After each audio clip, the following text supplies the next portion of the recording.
Halo semua, bagaimana kabarnya? Di video pertama ini saya merangkum anime berjudul Battle Truth the Heavens atau yang biasa kita singkat dengan BTTH. Anime ini berlatar belakang di sebuah dunia yang memiliki hukum rimba, di mana yang kuat membuat aturan, sedangkan yang lemah harus mematuhi aturan tersebut. Dan cerita akan berfokus kepada pemuda bernama Shoyan yang mencari kekuatan agar bisa merubah aturan yang telah ada. Tak perlu basa-basi lagi, langsung saja kita masuk ke alur ceritanya. 萧炎斗志气3段第1集。这废物真是把家族的脸都给丢光了。 Di saat semua orang berlatih untuk menaikkan doki mereka, hal yang terbalik terjadi kepada Shoyan. Semua latihan yang ia lakukan tidak membuat dokinya bertambah, melainkan semakin lama semakin menurun. Doki adalah penyebutan kekuatan di anime ini, di mana Doki memiliki 11 level dan setiap level memiliki 9 bintang. Shoyan sendiri awalnya berada di level Doze 1 bintang, namun dalam 3 tahun terakhir Dokinya berangsur-angsur turun hingga saat ini dia berada di level Doziki 3 bintang. Hal tersebut membuat kehidupannya berputar 180 derajat, di mana dulunya dia disanjung dan dihormati, kini dia dihina dan ditindas. 男人之间的事情，女孩子插什么手？ Kemudian calon tunangannya yang bernama Nalanyandran melengkapi penghinaan yang dia terima. Nalanyandran meminta kepada ayahnya Shoyan untuk membatalkan pertunangan tersebut. Karena sebagai penerus dari sekte Yunlan, berpasangan dengan pecundang seperti Shoyan merupakan aib baginya. Dan bahkan saking meremehkan Shoyan, Nalanyandran bersedia menjadi budak bila 3 tahun lagi Shoyan bisa mengalahkannya. 纳兰小姐，我决定我要休了你这个贱人。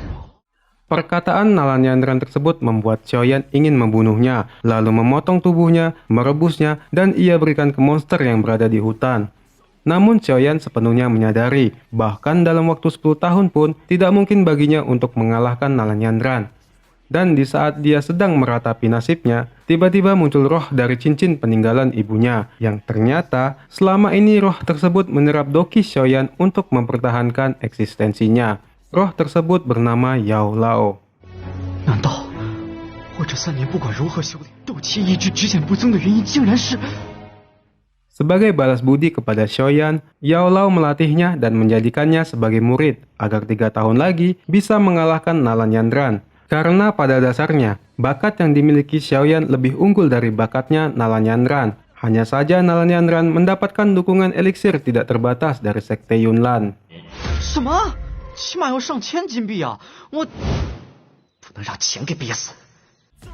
Berbeda halnya dengan Shoyan, dia bahkan tidak mampu membeli bahan-bahan medis pembuatnya, dan dia juga tidak bisa bergantung kepada klannya, karena pendapatan tahunan klan Xiao hanya cukup membeli 1 atau 2 elixir saja, dan para tetua klan Xiao pastinya enggan memberikan elixir tersebut kepadanya.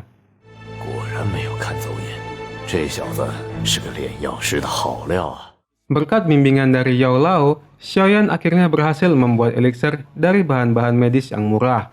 Lalu dia melelang elixir tersebut di rumah pelelangan klan militer dengan menyamarkan identitasnya sebagai reseptarier pengembara. Namun tanpa ia duga, ayahnya lah yang mendapatkan elixir tersebut dari pelelangan dengan harga yang tinggi. Sehingga membuat Shoyan merasa bersalah, tapi juga disertai rasa terharu, karena ternyata ayahnya membeli elixir tersebut untuk dirinya. 这是我今天刚弄到的筑基灵液。不，父亲，我会努力的。 Shoyan semakin tidak ingin mengecewakan ayahnya yang telah berkorban untuk dirinya. Pagi sampai malam sampai pagi lagi, Shoyan terus melakukan latihan. Sampai-sampai, Shoyan harus merelakan badannya dipukuli oleh Yao Lao. Semua itu dia lakukan untuk membungkam orang-orang yang memandang rendah dirinya. 我萧炎3年前能创造奇迹，你继续等待吧。 Di saat hari pemeriksaan Doki, semua orang terkagum-kagum melihat Doki milik Sun Er, di mana Dokinya telah mencapai tingkat Doze. Dan semua orang terkejut melihat Doki milik Shoyan, karena Dokinya telah mencapai level 7 hanya dalam waktu setahun. 斗志气7段高级。啊！ Lalu tibalah Shoyan melakukan upacara kedewasaan. Klan Xiao mengundang klan Jiali, klan Aoba, serta klan militer untuk menyaksikan upacara tersebut. Pada upacara itu, Xiaoyan akan diuji kelayakannya dengan berduel dengan orang yang memiliki doki di bawahnya. Tapi karena adanya dendam terhadap Xiaoyan, Xiaoning yang level dokinya berada satu tingkat di atasnya malah menantang Xiaoyan. Dan entah mengapa, hal itu disetujui oleh tetua klan Xiao.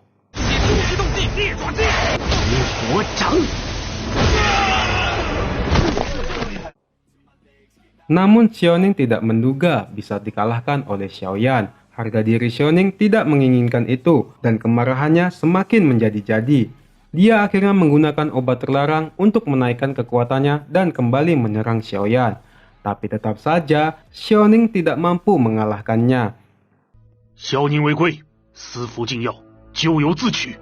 来人，拖下去。 Hasil pertarungan itu juga membuat Jialibi sangat tercengang karena obat terlarang yang digunakan Xiaoning merupakan pemberian darinya. Alasan lain yang membuat Jialibi tercengang dengan kekuatan Xiaoyan adalah karena klan Jiali berencana untuk melakukan invasi setelah klan Xiao tidak lagi mendapat dukungan dari sekte Yunlan. Namun sekarang, ada tidaknya dukungan tersebut, perkembangan kekuatan Xiaoyan merupakan masalah utama untuk rencana mereka. Atas usul dari Jiali Ao, Jialibi mulai melakukan perang dagang. Dia mempekerjakan seorang reseptarier bernama Liu Xi dan memasarkan pil peremajaan dengan harga murah. 大家都不做生意了。嘉利家方氏推出了一大批回春药，量大价廉，把客人都吸引过去了。哎呀，再这么下去，恐怕萧家方氏要完蛋喽。 Namun Xiaoyan dengan cermat mengatasi masalah tersebut. Dengan resep pil reflektor darah yang diberikan oleh Yao Lao, Xiaoyan mendatangi klan militer sebagai reseptarier pengembara dan meminta Yafei untuk membantu klan Xiao. Di saat sedang bernegosiasi, Liu Xi yang terpesona dengan kecantikan Yafei mengirim orang untuk menculiknya. Aksi penculikan tersebut digagalkan oleh Xiaoyan, yang membuat Yafei bersedia membantu klan Xiao.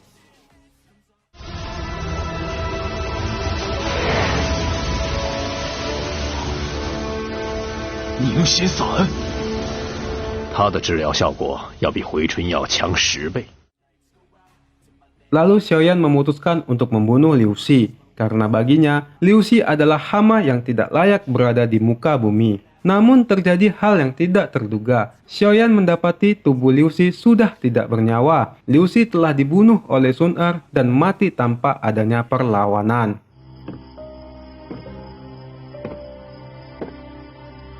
薰儿这么要强的丫头，肯定不希望你看到她这么憔悴的样子。 Kematian Liu Xi membuat Jialibi mengundang gurunya Liu Xi untuk membantunya menghancurkan klan Xiao dengan dalih membalaskan kematian muridnya. Jialibi juga memerintahkan kepada Jialinu agar segera membeli bahan-bahan medis untuk membuat elixir baru dengan resep yang ditinggalkan almarhum Liu Xi. 小姐这回死定了，连二长老都亲自出马，族长这次是动真格。 Xiaoyan mengetahui rencana dari klan Jiali, lalu dia mengikuti rombongan medis tersebut dan menunggu waktu yang tepat untuk menghancurkannya. Dalam perjalanannya, Xiaoyan terus melakukan latihan agar mampu mengalahkan Jialinu yang notabene adalah orang terkuat kedua di klan Jiali. Tapi tanpa ia sadari, karena terlalu fokus melakukan latihan, Xiaoyan kehilangan jejak dari rombongan medis tersebut.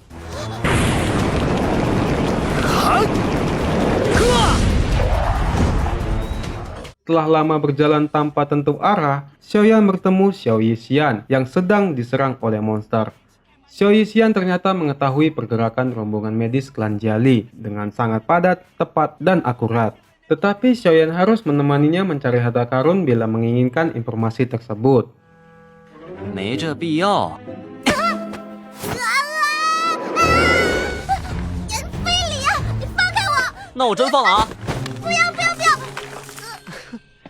你好坏哦！你是要去山洞探宝呢，还是继续撩我呢？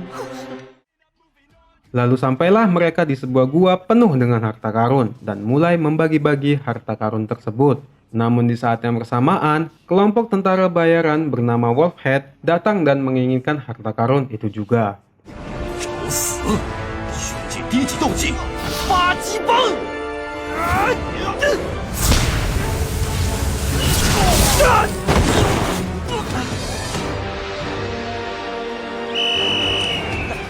小心点！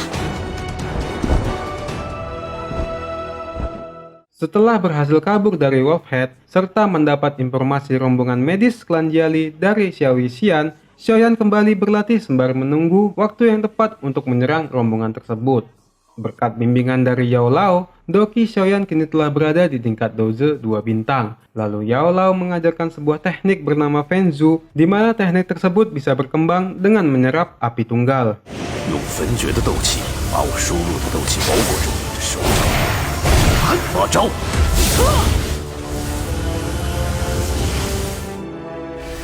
Dan dengan penuh percaya diri, Xiaoyan secara frontal menyerang rombongan medis klan Jiali. Meski terjadi pertarungan sengit dengan Jialinu, tetapi Xiaoyan berhasil mengalahkannya tanpa menerima luka sedikit pun.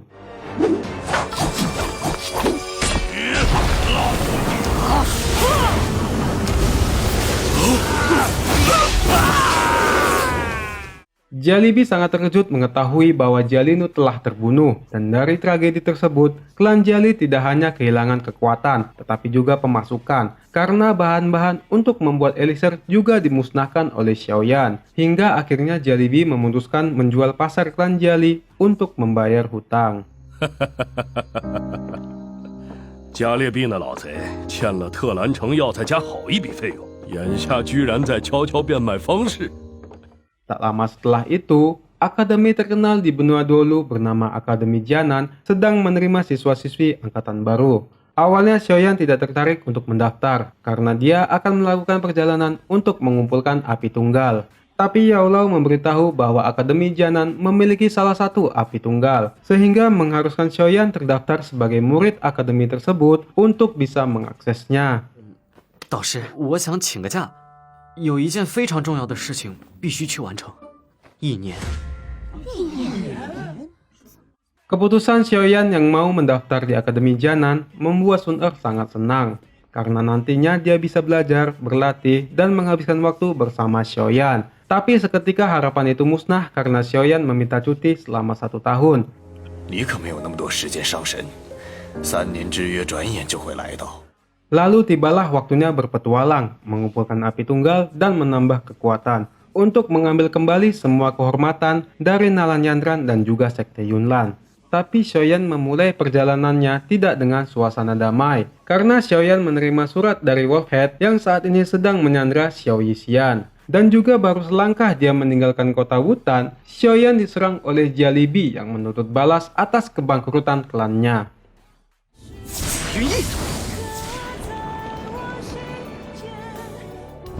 Dan akhirnya Xiaoyan pun pergi, Sun Er pun sedih, hingga membuat season 1 berakhir sampai di sini.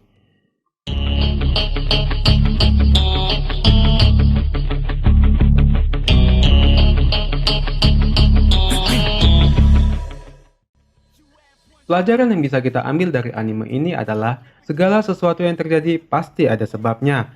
Karena itulah kita jangan berputus asa menghadapinya. Seperti halnya Xiaoyan yang menjadi bahan ejekan setelah kehilangan dokinya. Tapi hal tersebut menjadikan dia lebih dewasa dan berani menatap masa depan. Oke, mungkin itu saja. Jangan lupa like, share, and subscribe. Kian dan terima kasih. 萧炎哥哥，薰儿永远等着你。